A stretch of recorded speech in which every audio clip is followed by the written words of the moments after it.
Сиз угуп жаткан Марал радиосу өз уктурларын түзөөдө улантат. Алдыдагы 1 саат ичинде биз Айлампа программасы менен бирге болууга чакырабыз. Микрофондо Мераш Базлакунова.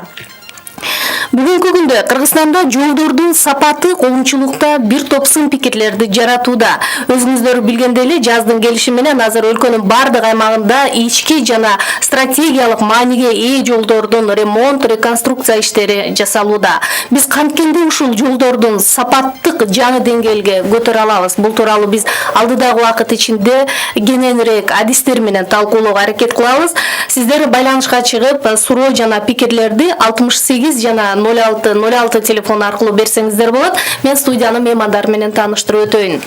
Алар Кыргыз Республикасынын эмгек сиңирген куруучусу, жол чарба адиси Алмаз Калыев. Саламатсызбы? Кыргыз Республикасынын транспорт жана жолдор министрлигинин коомдук кеңешинин төрагасы Талант Садакбаев. Саламатсызбы? Студиябызга кош келипсиздер. Алгач жакшы бир жаңылык менен баштагым келип атат. Мына кече ушул министр Жамшитбек Калилов өкмөттө өткөн маалымат жыйынында быйылкы жылы жолдун сапатын көзөмөлдөө үчүн 2 мобилдүү көчмө лаборатория сатылып алынат деп белгилеп атат да. Бул канчалык деңгээлде ошол жолдордун жасалып аткан ремонтунун сапатын көзөмөлдөөгө жардамын же таасирин тийгизе алат? Алмаз мырза, сизден баштабайлыкпы? Мына жол чарба адисисиз, билесиз. Чынында могул материалдар, жолго кетүүчү материалдар болсо, адегенде лабораториядан өтөт. Жанагы жол уже салынып атканда ага да керек, потому что технадзор деп коебуз. Ошол технадзордун эсебинен жанагы жолго карап, ушул лаборатория обязательно керек да. Бул бизде андайлар жок болчу, жактан салынган материалдарды кернетип же ошолордон алып эле анан кайра испытание кылып, ушундай кылып жасачу да.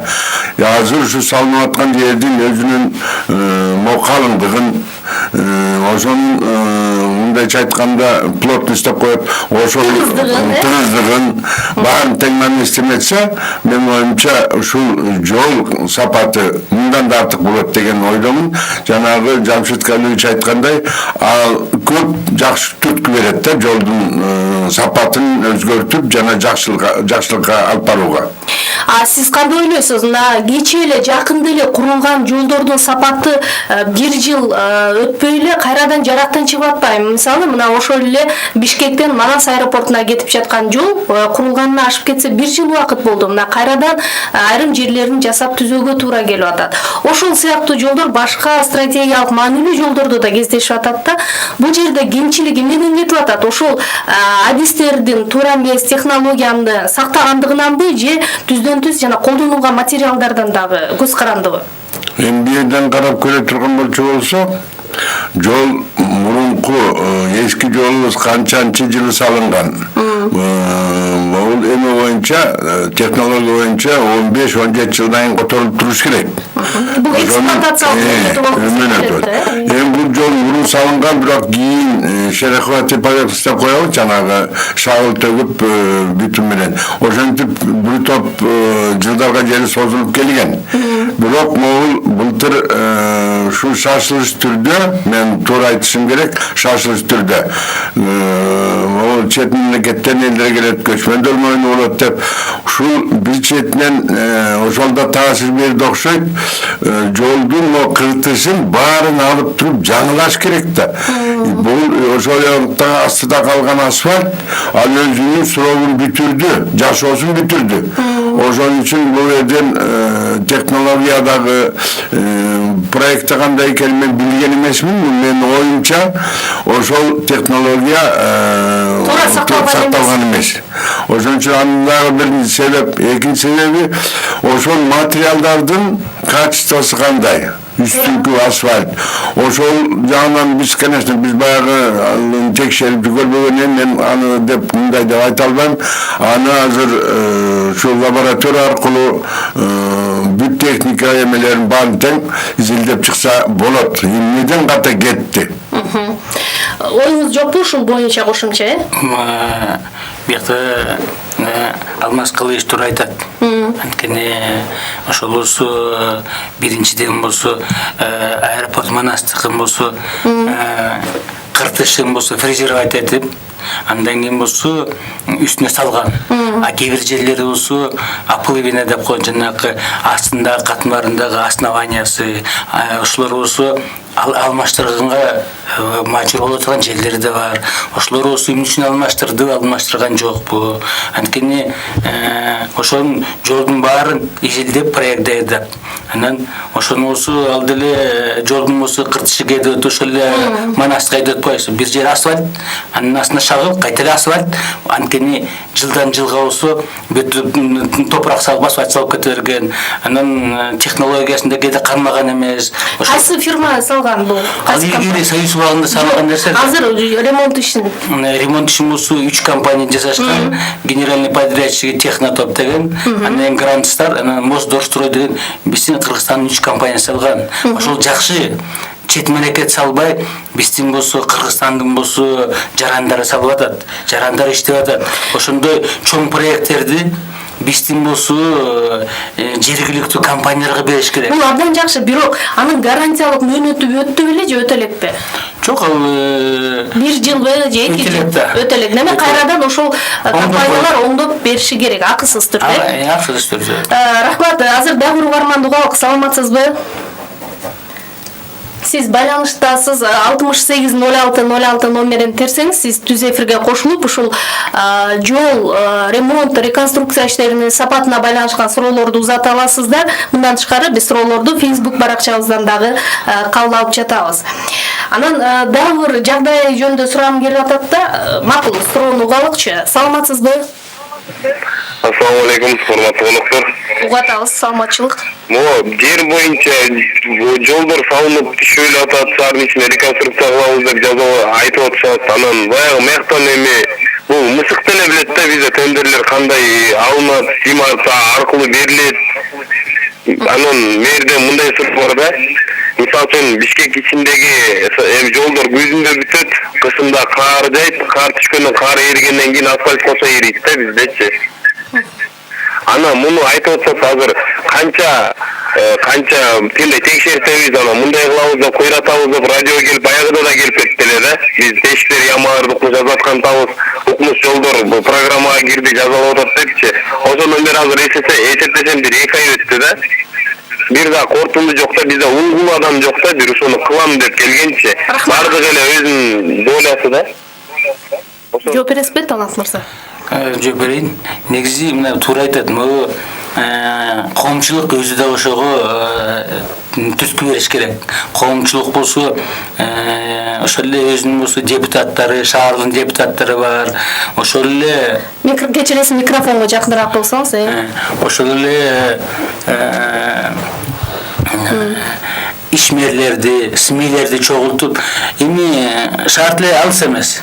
Ошо эксперттерди алып эле, чыгып эле 2-3 жолду текшерип коюш оңой эле да. Ошол мындай да технология бузулгандан болот, проекти карманбагандан болот. Ошон үчүн болсо биз болсо мына коомдук кеңеш, Минтранстын коомдук кеңеши Совет оборонага алгысты, анан министрликке жазып, өкмөткө жазып, сунуш киргизгенбиз. Ошол ар бир аквыполнх работ дейт да, тиги жолду алып атканда ай сайын болсо аквыполнх работ жасаган жумушун болсо кол коюшат. Ошону биз айтканбыз, исполнительный съемкасы жок. Ал текшерилсе, прибор менен, биздики болсо чиновниктер кыйын да, бир көз менен карап коюлуп, бияга 6 сантиметр, бияга мындай экен деп айтып коюшат да. А ошол тактамасы болсо ошо акка тилкелиш керек. Лабораторный тестте тилкелиш керек. Анткени мындай да болсо ар бир жолдун проекттен болсо отклонениясы көп деле болбойт. Мындай кыртышынан болсо ашып баратса 1 сантиметр, мындай капталдарынан болсо 2 сантиметр, же ылдый же өйдө болуп, бирок ылдый кирип кетсе төлөнбөйт ал деле.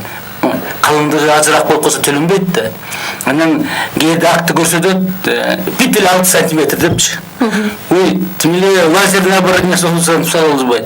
Анткени бир жери 4 болуп калабы же 5 болуп калабы, бир жеринде кичине чоңураак болуп калабы, ошон үчүн исполнительный съемкадан карат, объем чыгат. Канча асфальт салынды деп. Ошон үчүн ошолорду болмоюнча болбойт. Анан шаардыкы менен айтып кетип атат, жигит кардын жагын эрип кетет деп.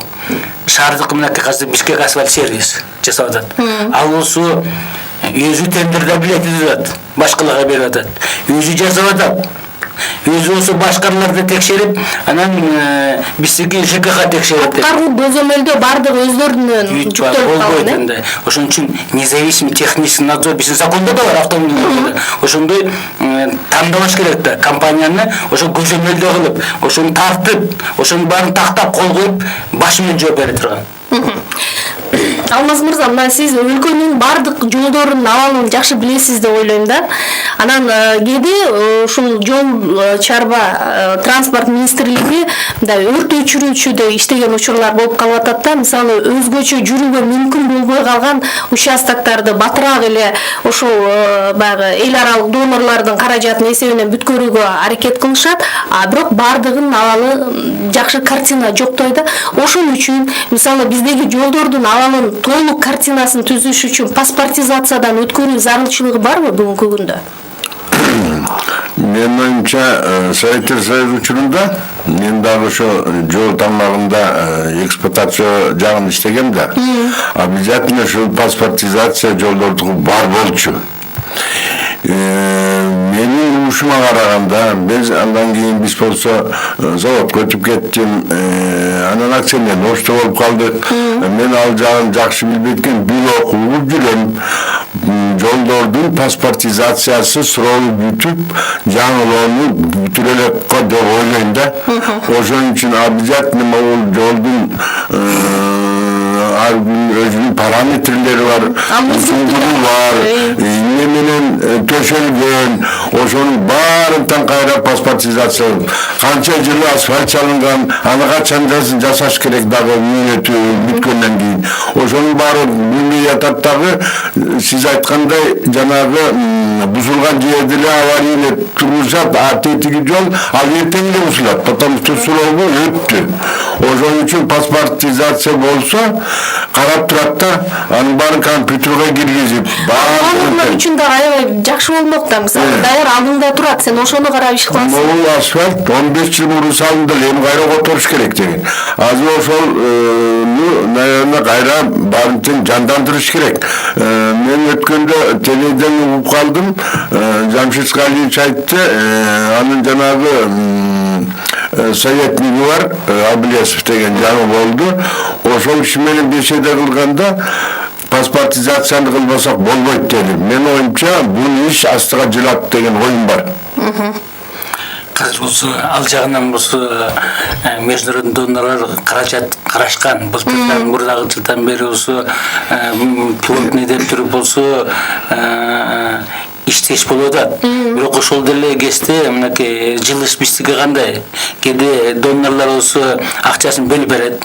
Ошол эле реформага болсо 3 жол бөлүп берди акчасын. Ошол донорлор айткандарды болсо ким аткарды?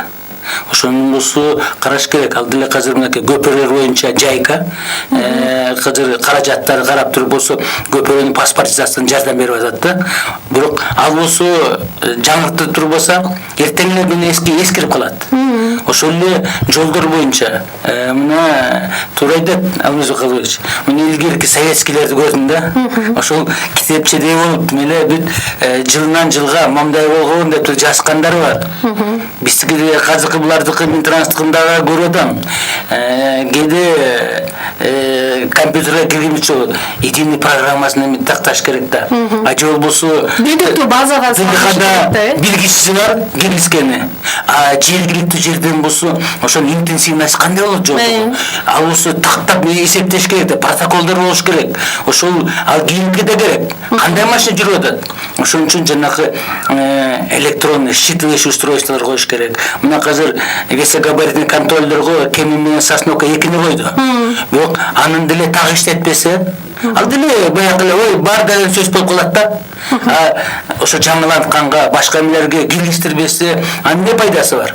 Ошол эле транспорт инспекция, весогабаритный контроль, посттор ар кайсы жакта бар. А үчүн интенсивность эсептешпейт. Канча грузовой өттү, канча жеңил машина өттү, канча автобус өттү, ошонун болсо нагрузкасы кандай болуп атат деген. Ошолордун баары тең чогулуп бир база болуп, анан ал электронный мындай автоматический болуш керек да, человеческий фактор болсо эметпегендей.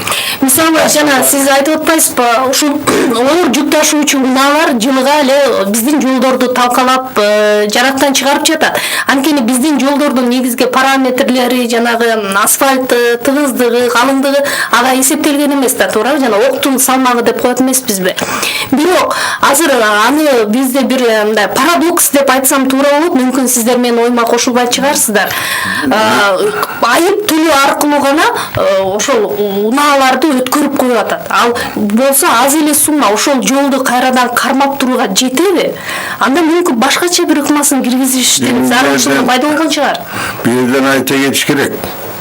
Чынында мурунку Советтер Союзу учурундагы тургузулган жолдор, андан кийинкиде тургузулган жолдор эски снит менен эле ошол талшынасын, ошол эми баягы эле жүк көтөрүүчү ошол эменин баарын тең ошо эскиче проектировать этип келгенбиз. Себеби андан кийин мына последний бир 10 жылда биздин жанагы жүк ташуучу унааларыбыздын саны да көбөйдү, анан жанагы таннашы да көбөйдү. Оор жүк көтөрүүчү. А жолго ылайыкталган жок да ошоларды бошко.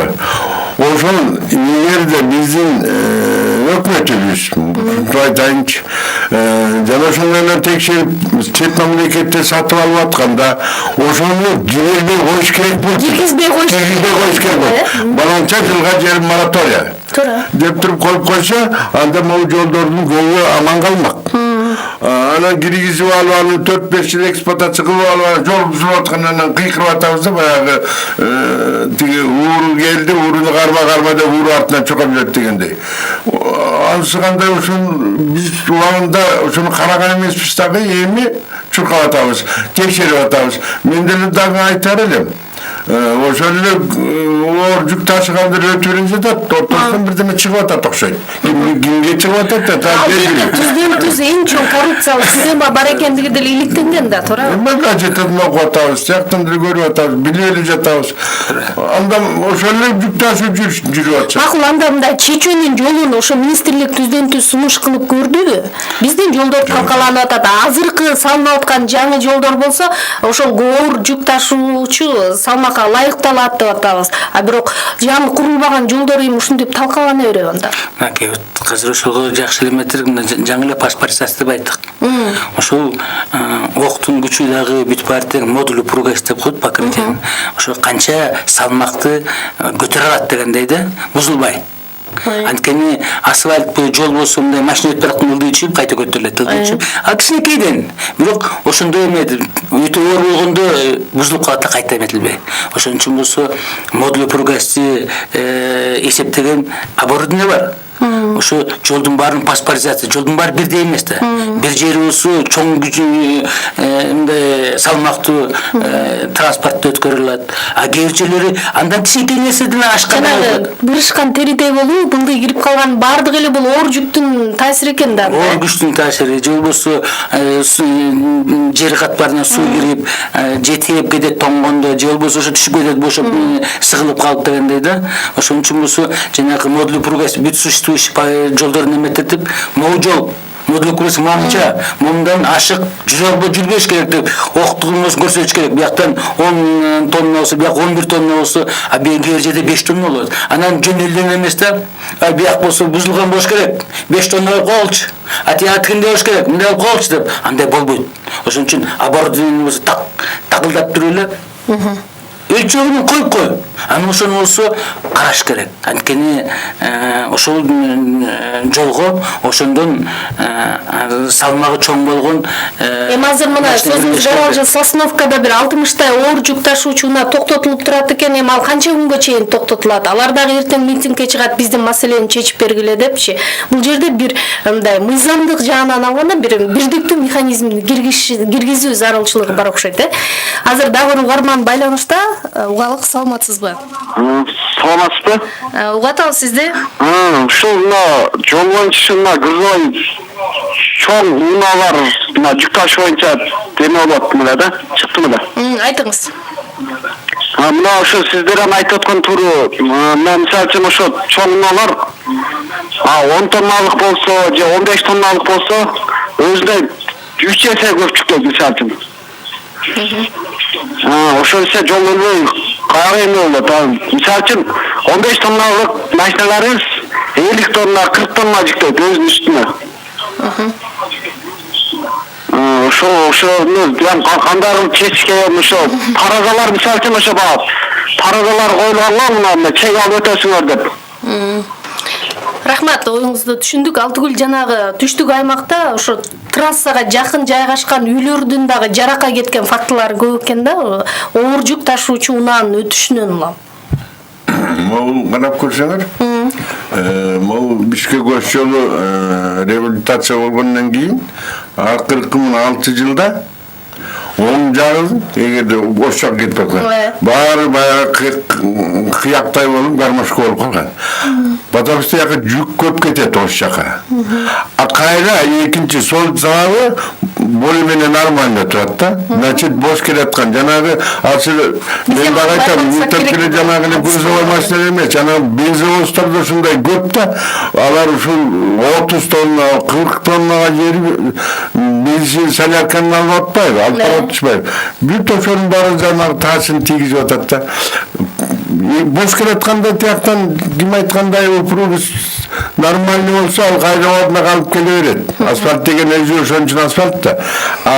Тияка ушул бир басылды, эки басылды ошентип 3 жол басылган эми баягы ар бир миллиметр болуп туруп колея болуп калып атат. Дөңгөлөп жүргөн ой, ортосу дөң. Дагы бир жагдай жөнүндө сурамым келип атат да, мисалы Кыргызстанда ушул ири стратегиялык мааниге ээ мындай жолдорду реконструкция иштери жасалганда, толук реабилитация кылган учурда ири чет өлкөлүк компаниялар гана тендерден утуп алышат да. А бирок алардын жасаган жумушу аткаргандан кийин анан ай деп анан кол алаканыбызды чапкылап отуруп калып атпайбызбы? Ушу тендер өткөрүү маселесиндеги бир коррупциялык схема неден улам пайда болуп атат? Биз мүмкүн билбей атабызбы? Мисалы, сиз аралашып жүрөсүз, билесиз. Кандай ойлойсуз, Алмаз мырза? Эми мындай да. Бул тендердин бир позициясы.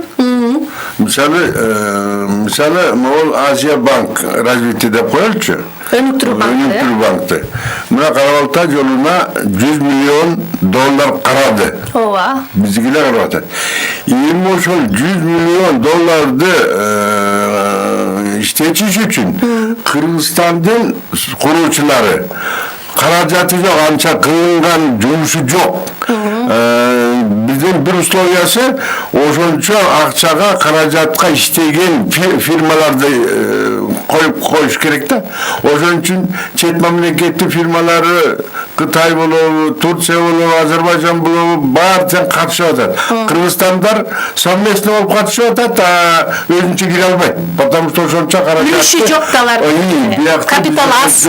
Мындай да, ал техническая квалификация дейт да. Техническая квалификация боюнча айтат да, ошол канча объемду аткарыш керек. Ошончо мурун 5 жылдын ичинде аткарылган, андан ошону ашкан, 2 эсе ашкан объем аткарылган болуш керек да.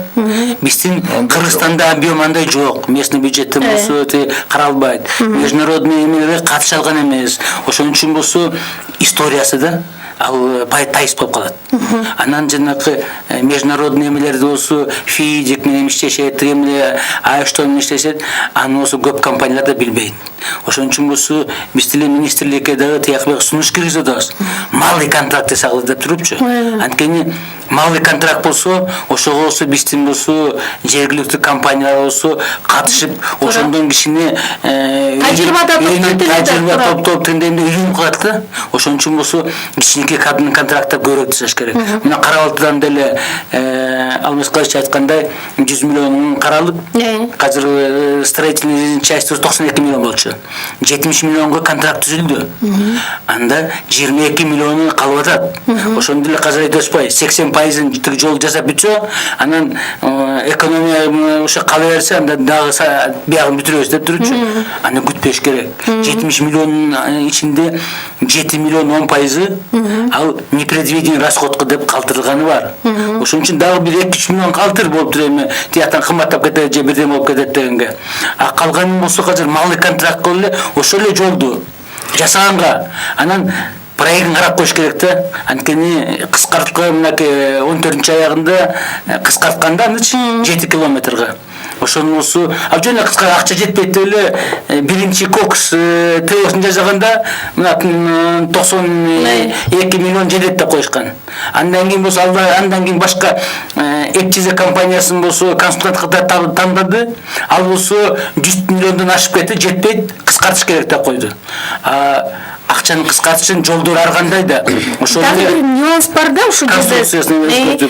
Мисалы, буга чейин мен эгер жаңылбасам, журналист катары билем, соңку бир 15 жылдын ичинде кытайлык жанагы China Road компаниясы Кыргызстанда бир ири монополист деп да тырмакчанын ичинде айтайынчы, алар гана тендерди дайыма утуп алат, шаардын башка жолдорду да курат да. Кийинчерээк мына Корумду балыкчы жолуна Лонхай компаниясы келип кошулду. Бир суроо жаралат. Эмне үчүн мындай бир ушул компанияларды тандоодо дагы бир орусча айтканда лоббирование, кызыкчылыктар болушу мүмкүнбү? Бул жагын байкалган жоксузбу? Анткени мындай да, мен деле деле Азиатский банк эле айттым эле. Мурун 90-жылдары бизге турецкий компания, иранский компания, ар кайсы компания. Акыркы жылы чынкы эле кытайский. Мынакей China Road, Longhai, Синагидра, анан Бейси. Чынкы эле биздики даже исламский банк эме боюнча дагы Кытай компанияларга эметип калды. Ошон үчүн болсо ал эмнени утат? Баа менен. Аябай арзан баа берет.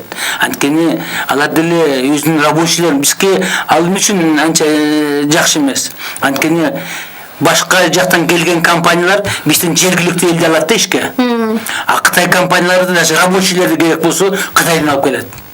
Ошон үчүн ал биздин экономикага дагы такыр туш келбейт да. Ошон үчүн болсо биздин жергиликтүү чет мемлекет компания болсун, бирок биздин жергиликтүү элдерди иштетиш керек. Бирок ал жагында да бир нюанс бар да, айтыңыз. О жерден жана 70 миллион утуп албады Кытай компаниясы. Азиабанк развития, то Жөнүк банкы 100 миллион берип атат. Алардын условиясы боюнча, абердин условиясы боюнча. Раз уттубу жетимиш, бүттү. Калган 30, мол Жамшит Калиевич айтып кетти, биз бер жагын оңдойбуз, могу баягы 9 километр жасайбыз. 9-дун жасайбыз деп атпайбы?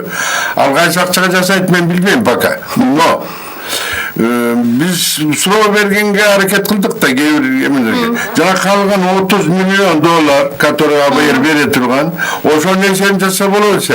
Оказывается, АБРдин өзүнүн уставында жазылган. Баланчак чогото бөлүндү, мынчасын кабыл алды, а калган бербейт экен. Алар да сондай экен. Анан бу каяктан бул азыр Новопавловканы өтө албайсың азыр көчөсүн. Ал жерде дагы анан каралбай калса каражат ал ара жолдо калып калат да, ошончо бөлүк туурабы? Ал жагда. Мен макул эмесмин, Азиатский банк менен деле сүйлөшүүгө мен катышкам. Ал тиги соглашениялар болсо эме айтканда деле эметет. Ал акча резервинде тура берет да. Бирок аны азыр министрлик, өкмөт болсо токтомун чыгарып сүйлөшүү өткөрүш керек Азиатский банк мененчи. Аякта 22 миллион экономия пока болот да. Ошол болсо экономияны болсо уруксат бергиле деп туруп. Анткени алар билемдет. Анткени эскалация цен дейт. Анан дагы биздин мамлекет болуп эле биздики контракттар өсүп кетет да баасы. Азыр байланыштагы угарманды угуп алалык, андан кийин жаңылыкка кезек беребиз. Саламатсызбы? Саламатсызбы? Угат алабыз сизди. Сиздерге ошондой бир суроо. Жолдун качествосы тиги буда отурат, мисалы Кыргызстандагы башка мамлекетте жанагында мен өзүм жеңил эле машина айдайм. Чоң машина менен 5-катарга жүрүп баратат. Ошол жолдор эмнеге талкаланбайт? Биздики эмнеге бир жолдо эле ушуга сапаты жок? Эмнеге талкаланат? Жакшы суроо. Азыр биз ага жаңылыкты угуп алып, андан кийин жоопту алып берелик. Сиз угуп жаткан Марал радиосунун Айлампа программасы, сөз кесиптешим Диналияна Жунушова да акыркы жаңылыктар топтому менен таанышыңыздар.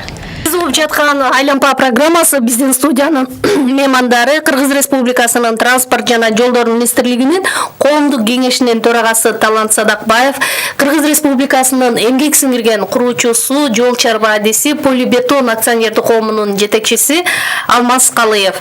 Байланыш телефондорубуз 68 06 06. Биз бүгүн Кыргызстандагы жолдордун сапаты тууралуу сүйлөшүп жатабыз. Биз аны кантип жаңылап, кантип сапаттык жаңы деңгээлге көтөрө алабыз. Бул боюнча сизде пикир же суроо пайда болсо, анда биздин номерди терсеңиз болот. Дагы бир жагдай жөнүндө сурагым келип атат да, мисалы, мүмкүн мен жаңылышам, албетте, жол чарба адис эмесмин. Чет өлкөлөрдө жанагыдай убактылууда ямочный ремонт деп коюп атпайбызбы? Ошондой жыртык тешикти жамоо өтө сейрек же жок экен да. А бизде деле ал кайра жасалат, 1 жылга жетпей кайра жарактан чыгып атат. Бул кайрадан эле бюджеттин каражатындай асманга сапыруу болуп эсептелбейби? Кандай ойлойсуз, Алмаз мырза, бул бизге бул зарылчылыкпы, керекпи? Эми мен жанагы отуруштун башында айтпадымбы, жанагы СНИП деп койдум. Ушу биздин жолдордун ошол категориясы эмеси бар тең өзү тийиштүү эмеде каралган да. Ошон үчүн мына интенсивдүү движение деп коюп атат. Машина шаардын ичинде болобу, башка биздин транспорт министрлигинин жолдорунда болобу көбөйгөндөн көбөйүп атат да. Бирок ага эсептелген эмес жолдор, эми кандай болсо да бир жерден жанагы сиз айткандай жыртык тешиктер болот. Ошону немедленно жасатыш керек да. Ал ошол калдыбы, анан дагы бир жасатып аткан да бир эмеси бар да, технологиясы. Биз эртен бери эле отбойный молоток менен дырылдатып иштетип анан касып, кырылдатканда мына биякта калган мээрне кичине трещина калды. Микротрещина калды. Ал баарын токтотот мынакей. Ошон үчүн аны баарын токтотуш керек да, дисковой коюш керек. Дисковой менен ошону геометрический фигура жасап туруп анан жазса болот. Бул бир деп коюңуз. Экинчиси, ошону убагында жасап койсо, мисалы шаарда центральный көчөнү бир жасап атышат. Калганы күндөн күнгө разрушениеге кетип атат. Эгерде башка көчөлөрдү сыра жасаса, акча көп кетип калат экен. Андан дагы көп кетет. Эгерде дагы калтыра берсек. Ошон үчүн мен айтар элем, убагында жасаш керек. Ал мына 5 жылда башталдыбы, ошондо акырында жасап койсо, трещиналарын баарын тег убагында бүтүн менен тегип, үстүн майда кум менен сээп, кайра суу кирбегендей кылыш керек да. Бул биздин эмеде Кыргызстанда резкий континентальный климат бизде. Кышы да бар, жай да бар, күчү да бар, жазы да бар. Бизде температура карап көрсөңөр, Россияда мисалы, азыр маселе 3-4 градус, а биздики 20-га жетип калат. Түнкүсүн -10, күндүзүн +10. Жерде көнөт, жерде тоңот. Ошон үчүн жана ямыш ремонтторго да көз салыш керек. Эртерээк жасап койсо, момчалып көп каражат кетмек эмес. Алмаз Калыевич туура айтып кетти. Ошол эски дорожниктер болсо азыр мындай эчтеке ойлоп таппай эле коюш керек. Ошону технологияны так кармаш керек да. Ошол деле азыр көрүп атпайбыз кандай салып атат. Мына сууга да салып атат, кимде салып атат, шашып пушуп эле эметип атат. Түнкүсүн иштебей эле мына затор болуп атабыз азыр. Эмне үчүн түнкүсүн иштебейт? Ошолордун баарын технологиясын бузтканы. Мына азыр эле көрүп атабыз, мынакей асфальттын кырын эле бүтүн төгүп коет да. Технология боюнча түбүндө обеспылывание бүтүн менен төгүп, ошонун болсо расходун тактап, анан мына туура айтып кетти, жана отбойный молоток менен эле чакылдатып кала беришет да.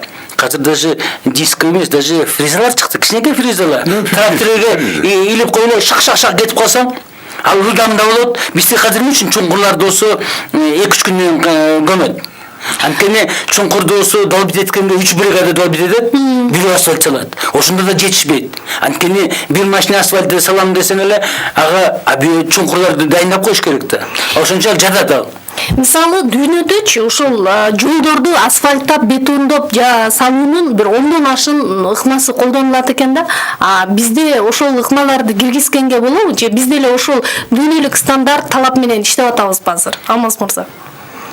Biz de ayaktan ayaktan dile alvatağız. Hazır davul jakşı teknoloji çıkan. Moğol eski asfaltı oydun mu? Orada kaldı. O sonra oygondun, o sonra asfaltı gravyan demlerinden acılatıp durup yüzünce teknoloji var. O şöyle makinenin içinde. O sonra salıp durup üstüne cam asfalt koşup durup Emi yanlış derim ottayt otam değil mi? Eğer de materyal köp ketetse, o şöyle gayra jasap koysa dağı eski yolda jara veretili. Anda emal riyetka. Çet memleketten koldolar. O için biz emi çınında Moğol teknolojilerde çet memleketten kavlalarımızda otmayız. Abizat alış gerek.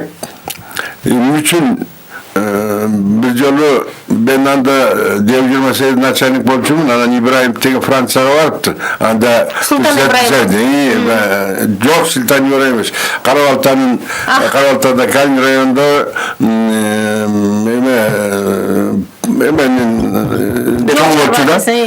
o sırada Fransa'da 40 santimetre salladıkken sizler 5 santimetre sallam yolun olmuşunu otattı. O ayak tuşundayken de gözüm görüp gelmedi. 40 santimetre sal için bizge sinip gerek de bizge munçadan aşk salmayısınlar dedi. O için bizdeki yollarımız köpköçü de vardı. Alardaki şu aslında vanyasındaki ananın bitmen abrabat kılıvası jasap. Karacakta görüp talap kılınat. Talap kılınat, uzata, surak службасы görüp yapıyor. Андай болсо макул. Жана өткөндө Кара Балтага кеткен Новопавловкадагы жолду ошол асфальттоо ыкмасы кайсыга кирип калат? Жана суунун үстүн асфальттоодо мүмкүн жаңы ыкмат чыгар. Yok, susun alып taş gerek bolçu, kuru atış gerek bolçu. Anan kийин Бул эми жол чарба адистеринин тамашасы сыяктуу болуп калат. Ыкмага кирет алчы. Анткени осу баш ал десе бөрк алган ошондой болот да. Илгертен бери биздин Кыргызстан деле барды. Ошон үчүн болсу тиги келет экен, бу келет экен деп эле эки жакты карабай эле кээде кошоматчык кылып эле жасап кое атпайбызбы? Мындай акчасын булурсаң деле Минтранстын өзүнүн организациясы, бюджетте отурган организациясы. А частник болсо ошол эле объемдо болсо ага төлөбөйсүң да. Сен болсо туура эмес жардымды кайда жаса. Өкмөттүн болсо, компаниясы болсо андан кантет мынакей чоңдорун алды, ошо менен тынды. Ошону болсо материалдардын акчасын кандай штрафная санкция, финансовый жагынан эчтеке жок да. Анткени өзүн болсо кантип болсо жазалайт. Ошон үчүн шаардыкы дагы, Минтранстыкы дагы чистый хозрасчет болуп, заказчик, подрядчик, технадзор деп туруп функцияларын бөлмөйүнчө ошондой тас кейпине келе берет. Бирде жакшы жасайт, бирде болсо кошомат кылып болсо чаңчылекен чыгара берет. Кийинки угарман угалыкчы, саламатсызбы? Саламатсызбы? Өзүңүз тааныштырып, анын сурооңузду айтыңыз. Мен Бишкектен Азиз, жолго такси кызмат водители. Жана эмне сиздерге вопрос бердим бул шефтерге. Ал жака жооп ала алган жокмун, дагы тууралап тактап кетейин. Негизи да, ошо чет мамлекеттерде, Кытайда 5-6 катарда дедим, тоң грузовой машиналар жүрөт, ошолордун жолдору эмнеге талкаланбайт, биздики эмне үчүн талкаланат? Мисалы үчүн люк шлюзалар жасалган жер, мына мисалы үчүн Карла Маркстан Мореке Акунбаева келатканда, Карла Маркстан набережный жактан келатканда 6 жыл, 7 жыл болду, мен ушул 8 жылдан бери такси кызматында иштейм. Ошондогу шлюзанын ылдый түшүп кеткен жагы, ошол боюнча турат, ошол жер уят болуш керек. До сих пор түшөбүз, машина сынат, эмнеге налогду төлөйбүз, эмне себептен ушундай жүрө беребиз дейм да, ушу таң калам да. Рахмат. Туура эмеде, биздики болсо ямаш ремонт жасап атканда деле, жаңы жолдо деле люктар бузулуп жатат. Люктарды болсо эси тиги буу деп турупчу, жолду карап аткандан кийин болсо ямашын жасап атабы? Түшүп кеткен люк барбы? Көтөрүп коюш керек. Эмне үчүн ямашын жасап атканда ошону жасабайт? Жасаш керек. Андан кийин болсо башка жолдордо деле бузулуп аткан болсо, кана коомчулукка чыгарып, могу жерде болсо могу себептен бузулуп аттыр. Могу лабораторный тест, момундай, тиги эмеси бар деген атайын даже кат жазып, сурап, ала албайт да. Мынакей мага коомчулук деле общество против коррупции кайрылып да. Алар деле тетиги жогорку кеңешке чейин кайрылыптыр. Бизге болсо белгилечи, исполнительный съемкалар барбы жокпу? Лабораторный тесттери барбы жокпу? Биздики бүт баардыгы бар. Мынча жолду тиги жасаган, мынча акча төлөнгөн дер. Болду. Анткени коомчулуктан болсо жашырып аткандан кийин анда бир себеби бар да. Ошон үчүн коомчулук делемде ошо казыр чалып атпайбы бияка. Ошо чалып туруп болсо келсин, кат жазып сотко бермейинче, соттошуп биз алмайынча, ошонун баарын көрмөйүнчө ал жылбайт да. Ал болсо бир-бирин болсо сылап жылмап эле кете берет да.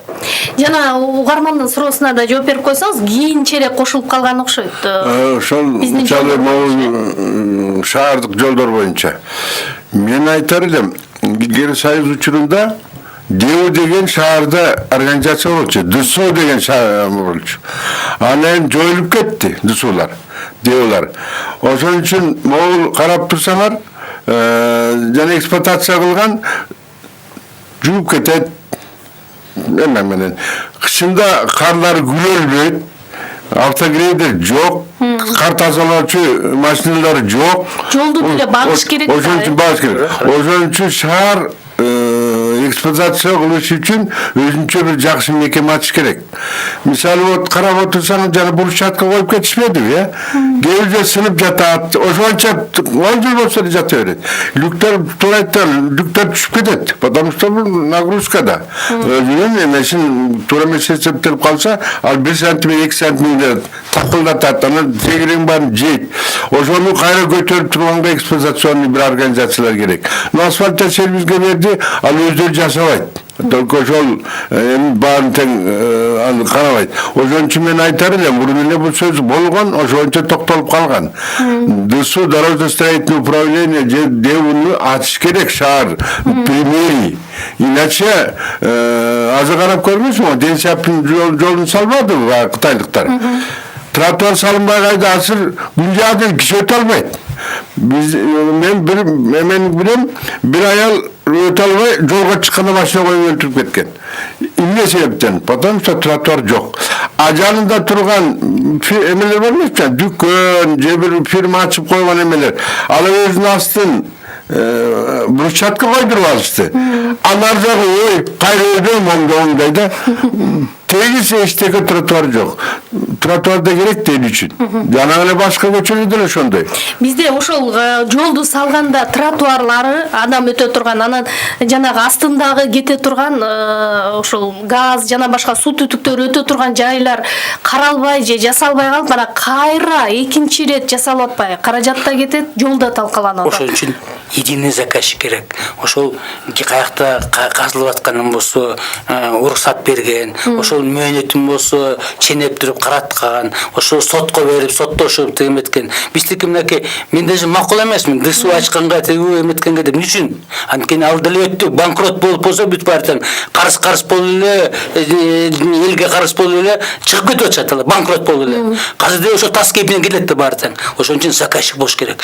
Заказчик болуп турбаса единый, ошо жолдун болсо атын ачалып до конца бүтүп караганда, шаардын бүт жолун карагандай өзүнүн эмеси азыраак берип атабы, аларга бериш керек. Башкалар арзаныраак берди, аларга бериш керек. Анткени мынакей мэрия өзүнүн мекемесин ачып атат. Жерин бекер берип атабы, производственный базасын бекер берип атабы, ошо заводдорду бекер берип атат. Ошол эле жанагы активтерди аларды жаңыртыш керек да. Ошолорго өзүнчө дагы төлөп атат. Ал болсо эсептеп көрсөң, ошондой төлөдүң. Андан кийин жасаган акчасын болсо акты боюнча төлөдүң. Ал болсо ошол кичинекей тешиктин болсо баасы кандай болуп калат? Андан кийин ал өзүн өзү текшерип, өзүн өзү болсо бияка чалам деп атса, өзүнүн кызыкчылыгын карайт да. Алар деле пайдасын тапкандай. Ошол эле мэриянын болсо же Минтранстын ошол өзүнүн мекемелери канча пайда алып келди?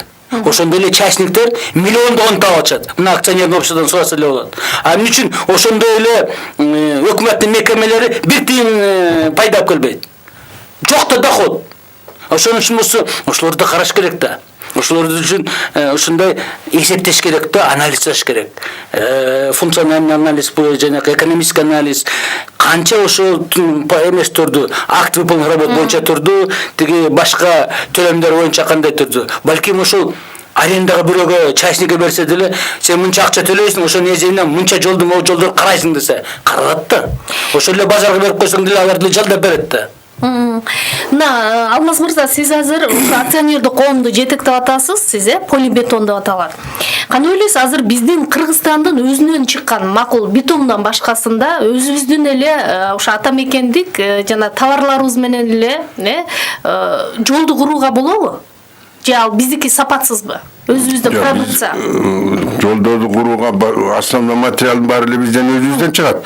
Жана металлдан башка, жана дагы еще битумдан башка, калган кум шагыл, цемент, жана ошондой эле железобетон изделиялердин баары эле өзүбүздөн чыгат. Ал бир жактан ташып келбейт да. Ташып келип анан кеч алып келип ремонтта кеч болуп эле калышат го. Эми азыр могул очень көп фирмалар болуп атат. Эми ара кандай да каражатка жараша болот экен да. Эгерде Минфин, мисалы Минтранс болобу, же шаарга болобу, ошол кете турган акчасын январда берип иштаса, ал январ-февралда заказын ачып уже ала берет эле да.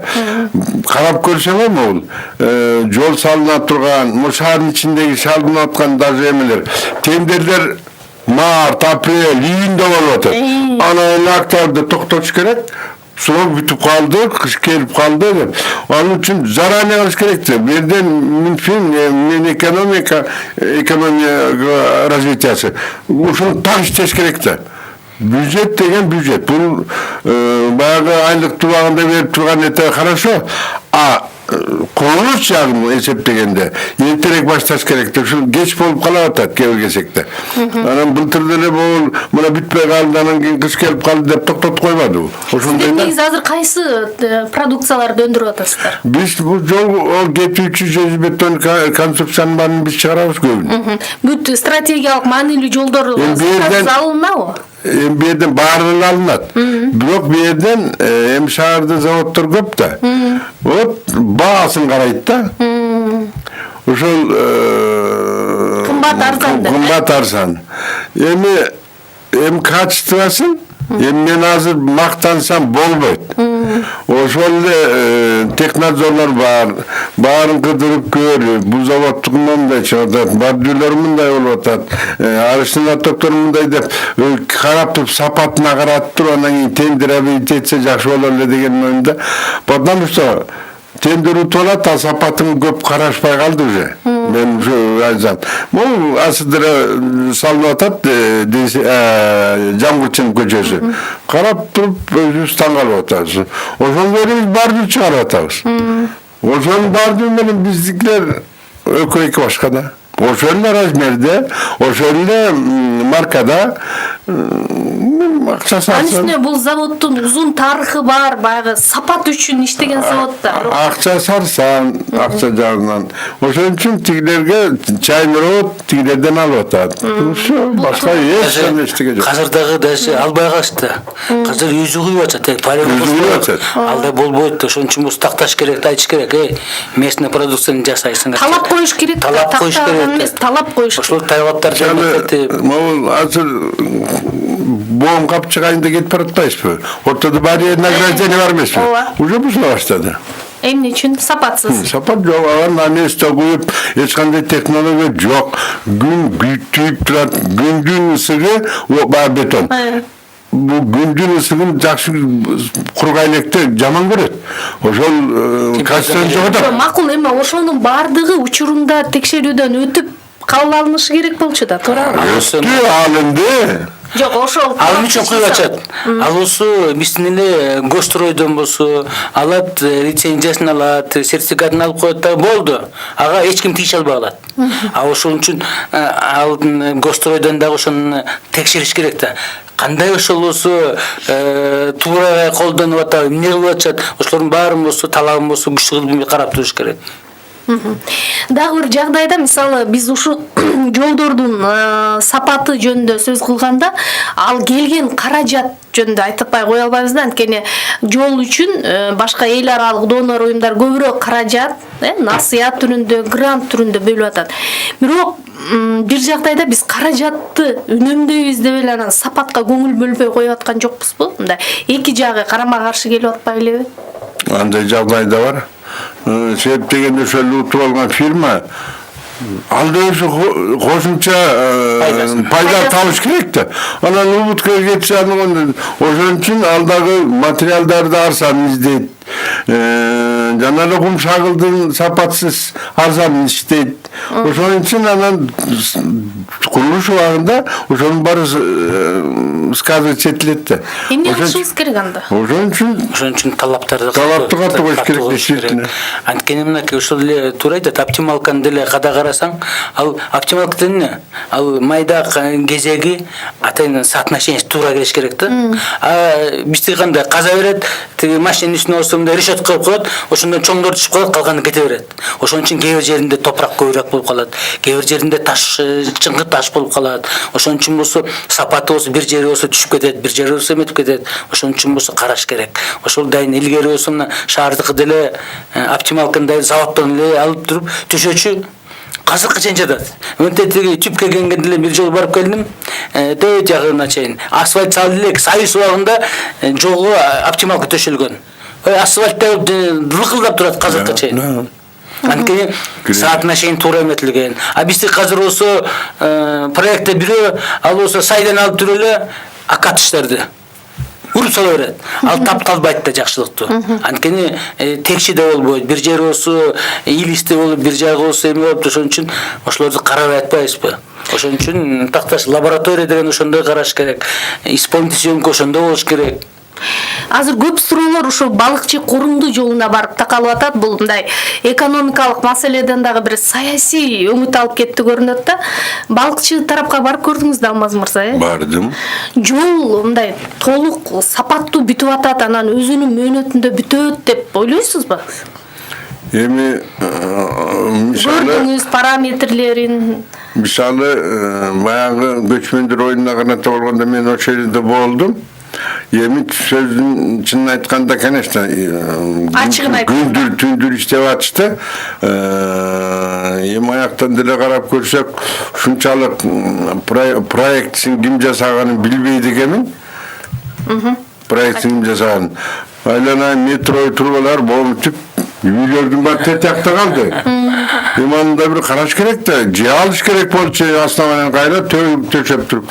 Эми андайлар катачылык көп. Бирок могул кийинки жолу да барып келдим мен көрүп. Сапаты кичине жакшы болуп калды деген ойдомун. Материалдары жагынан дагы. Кабыл алууда эске алынат болуш керек.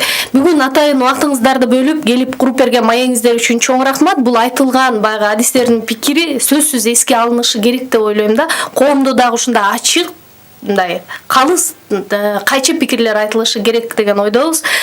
Студиянын меймандары Кыргыз Республикасынын транспорт жана жолдор министрлигинин коомдук кеңешинин төрагасы Талант Садакбаев, Кыргыз Республикасынын эмгек сиңирген куруучусу, жол чарба адиси, Полибетон акционердик коомунун директору Алмаз Калыев болушту. Ишиңиздерге ийгилик. Кайрадан жолукканча аман болуңуздар. Алдыда кыска жаңылыктар түрмөгү бар. Сөз кесиптешим Диналияна Жунушевада.